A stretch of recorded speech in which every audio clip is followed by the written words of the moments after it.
Hey there. Welcome to r/malicious compliance, where we share stories of people conforming to the letter, but not spirit of the request. And before we begin, please subscribe and hit the like button. The first story is all prices are final? Great. Thanks for the 50% off. Characters me, ya boy, annoyed butcher, AB. I'm a broke 20-something. So I like to go get groceries at the cheapest places I can. One of which is a supermarket that's fairly small but has some high quality fruits, veggies, and meat for a very affordable price. Still, even if it's affordable, there are cheaper cuts of meat and more expensive cuts. And like you can't expect steak to cost the same as a drumstick. I always go for chicken thighs, which aren't the cheapest, but I refuse to make curry with the cheapest cut of chicken, which is the drumstick. Today I go in as per usual and ask for 4 kilograms, 8.8 pounds for the Americans, of chicken thighs. With how they cost roughly €5 per kilogram, I expect the price to be €20. The price ends up being half that, and I'm confused as I look at the little sticker on the bag. The butcher had made a mistake and the price had been calculated as if I had bought drumsticks. I try and tell the butcher and the conversation goes as follows. Me. Excuse me. I think the price is wrong. AB. What? Me. The price of these is wrong because AB, all prices are final. Me. I know, but AB, listen, the price is already fairly cheap, and if you have a problem with it, you can just give those back. Me, not liking the fact the butcher cut me off. Fine. Have a lovely day, Tilda. I went to the checkout line and paid half what I should have paid for my chicken. It's probably not going to change anything big for the supermarket or the butcher, but I'll gladly take the 50% off. You want to review every single candidate? You got it, babe. This is the best time that my warnings went unheeded and made the client regret ever asking. I worked in recruitment for 9 years, and a few years back I had a new client, hiring manager, and she didn't like abiding by the rules set up for the recruitment team. For one thing, we review the applicants, interview the best qualified candidates, and then submitted them to the hiring manager for consideration.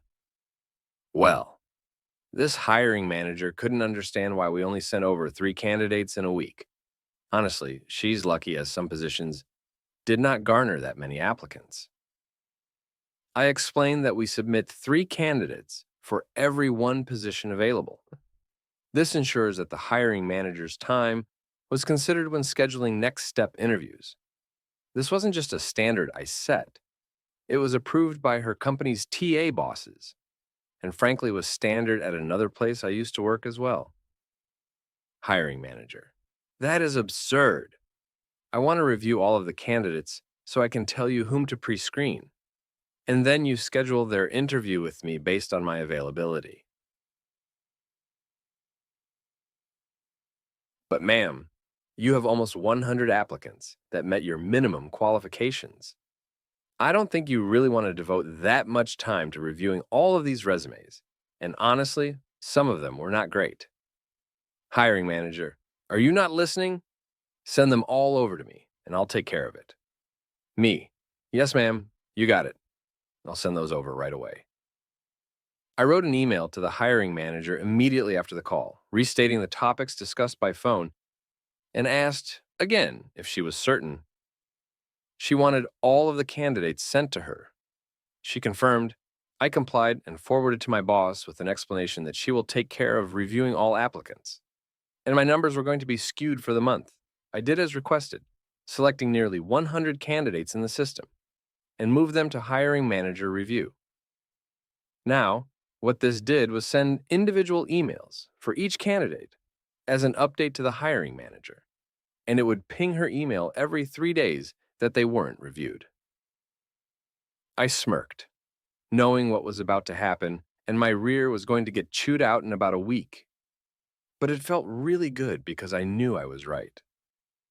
2 days later, my boss calls and says he got an irritating phone call from this hiring manager who said she never requested this, to which they responded with the information detailed in my email. She was speechless. He let her know that I would go back into the system and back up the candidate process so it would be taken out of her to-do list. and I would continue to send over candidates that were the best fit for the role as described in our processes. I never received pushback from that hiring manager ever again. Legal tender. When I worked at a gas station in the late 1900s during graveyard, I had this guy come in and bought a candy bar with a 100 bill. Really? You don't have anything smaller? I'm just trying to break the 100. Don't be a jerk. Fine, just this once. Few days later, guy comes back in, grabs a candy bar, and I see he has other bills in his wallet. Puts the 100 on the table. Sir, I told you last time it was going to be just the once. I see you have a $5 bill. This is legal tender. You have to take it. Okay. I reach under the counter and pull out 2 boxes of pennies, 50C to a roll $25 to a box, 17 pounds each. Here's 50. Do you want the rest in nickels? What is this? It's legal tender. I can choose to give you your change however I see fit. So, do you still want to break the 100 or the 5? I'm calling your manager. She gets in at 8 a.m., sir, but doesn't take any calls until 10. Make me feel bad? Get to feel extremely embarrassed. I work in asset financing for motor vehicles and land mostly. How it works is you find a nice piece of land or a nice car, but you don't have the full asset price. We buy the asset for you, and you repay us within a specific period of time with interest. And we give you the deed to the property after you've cleared the loan with us. I'm just laying the foundation here.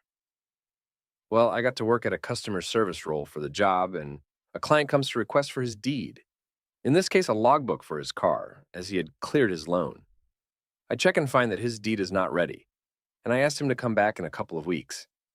The client didn't want to hear this as he needed proof of ownership for his vehicle, and he wanted the document in that instance. I completely understood the client, though I couldn't do anything other than escalate the issue to the manager of the relevant department in the hopes that he'd figure something out. I went to his office and gave him a brief recap of the situation, and he said I was incompetent and lazy because I couldn't handle the issue properly, and I have a habit of escalating unnecessary cases to him. This is coming from a guy who doesn't pick calls during working hours and spends most of his time on YouTube and TikTok. He also gets mad when you go to his desk for anything, especially work stuff. He asked me to get the client and watch how easily he could solve the issue.